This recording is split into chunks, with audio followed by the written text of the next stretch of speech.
Hey everybody, Antnie here, and today I'm going to be doing my biggest gaming letdowns on the Xbox 360. Now, this is a stack of games here. I've just picked out some of my biggest letdowns, and this isn't my least favorite or worst games on the Xbox 360, because quite frankly there's a ton of really awful games.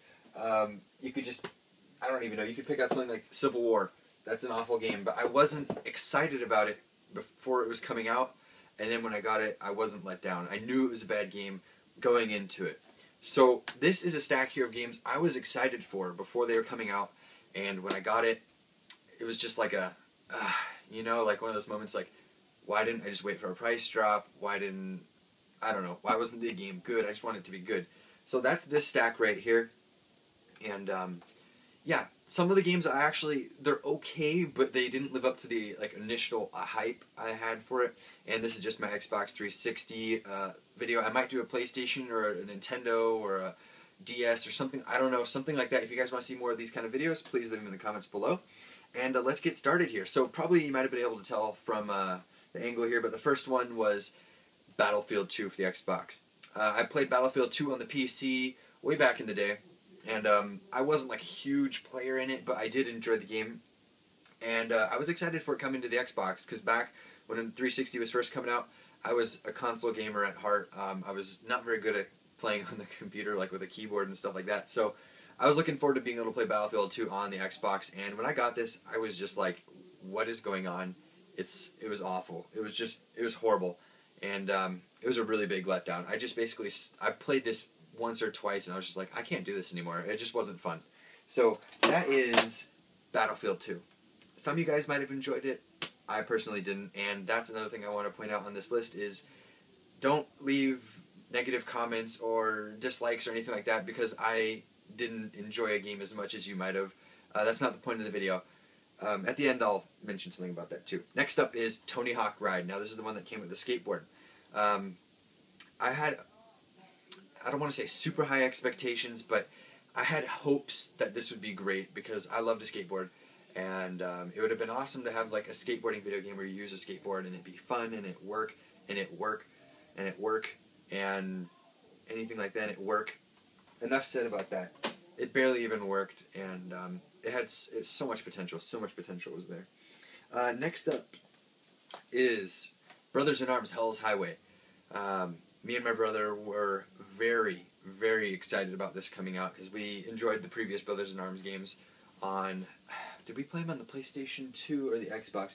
I believe we played them on the Xbox. Yeah, I have them over on the Xbox and one on the PlayStation 2, I see. So we played them on each of the systems, and we were looking forward to the Brothers in Arms Hell's Highway. And I remember we had watched so many videos. I mean, the game looks pretty good, and it is fun to play, but it just didn't live up to our expectations. The online was just awful. It was just so bad. But it was an enjoyable game. If you're into World War II shooters, it just wasn't as good as I hoped it would be, or as I wanted it to be, stuff like that. So it is a good game. I would still recommend people play it if you like World War II shooter games, but it just wasn't as good as I thought it would be. Definitely wasn't worth a $60 purchase, but it was still a good game. Next up is Dragon Ball Z Burst Limit. So I've been a big fan of the Dragon Ball Z games because I was a big fan of the show and all that stuff. So I played a bunch of the Dragon Ball Z games in the past. Some have been great, some have been bad, and I knew that they weren't all home run hitters. So once again, this is another one where me and my brother wanted to get this. We each got a copy so we could play online. And I remember we were walking out of the store. We were just like, man, this is going to be awesome. It was the same thing with Brothers in Arms. We each got copies, and we were just like, okay, this is going to be sweet. And the game visually is pretty darn good, but it just didn't have that feeling for me that it was good enough. I haven't played any of the other Dragon Ball Z fighting games on the 360 or PS3 yet. I want to get some of those. I'm going to go check which ones are like the highest rated so I can get an idea, because there's quite a few of them out already. So this is another one of those games where I was just like, it's still a fun game to play now, but it just wasn't as good as I hoped it would be. So I still like this though, and I would still recommend Dragon Ball Z fans get it because it's probably really cheap now, but it just wasn't as good as I hoped it would be.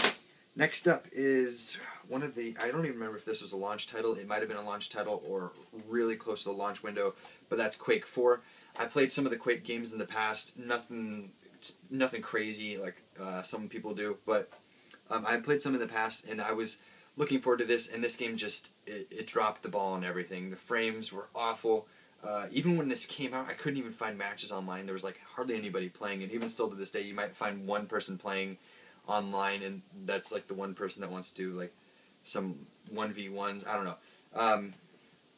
It was just an awful game. I had my hopes up, and they were definitely let down. Good thing I didn't buy it brand new right when it came out. I had originally bought this, I don't remember how much I paid pre-owned, but it was back when every 360 game was like $45. So I bought this for quite a lot, and I returned it that week, got my money back, and then I bought it like a couple years down the road again, just so I could have it.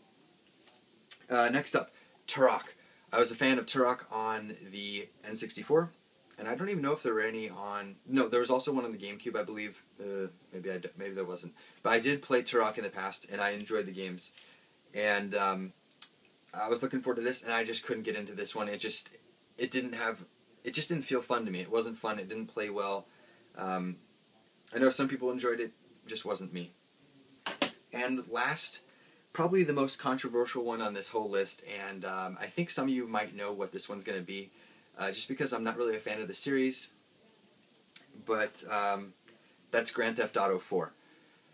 So, like I said, it's probably going to be the most controversial one on the list, and let me explain myself. So, I haven't really been a huge Grand Theft Auto fan in the past. I've played them. I played I played basically all of them except London, and I just played them. I didn't really care about them. It would just be something I would do. So I wasn't really a fan of the art style in the previous ones, or basically the style of the previous ones, like Vice City, San Andreas, 3, that kind. And I was getting excited for Grand Theft Auto 4 because it had this new art style. It looked more realistic. I was into that, and you guys remember there was so much hype for this game before it came out. It was crazy.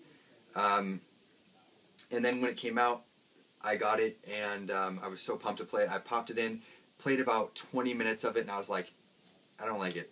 It's not fun. And I'm not a person who really gets buyer's remorse. So when I don't like something, I'm just like, I don't like it. So I don't remember what I did, but this isn't my original copy.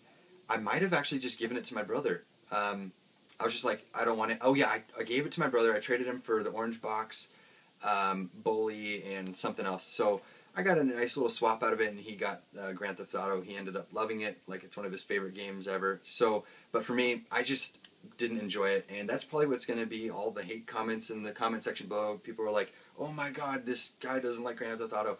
I don't like it. It's just not fun. It wasn't fun for me.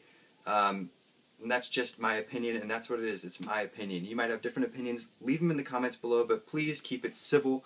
I don't want a bunch of bashing on me hating Grand Theft Auto. So there you guys go. That is my biggest letdown for games on the Xbox 360. Like I said, if you want me to do some of these for other systems, I will do those as well. And I hope you guys enjoyed. If you did, likes are always appreciated, and hopefully I will see you guys next time. Bye-bye. New sealed. You're still getting the gist of it. Everything is packed away like it's supposed to be. And let's get this thing opened up. First thing I want to tell you guys about this collection edition is the outside plastic here. This material cracks very easily. You can see it just cracks on its own naturally. And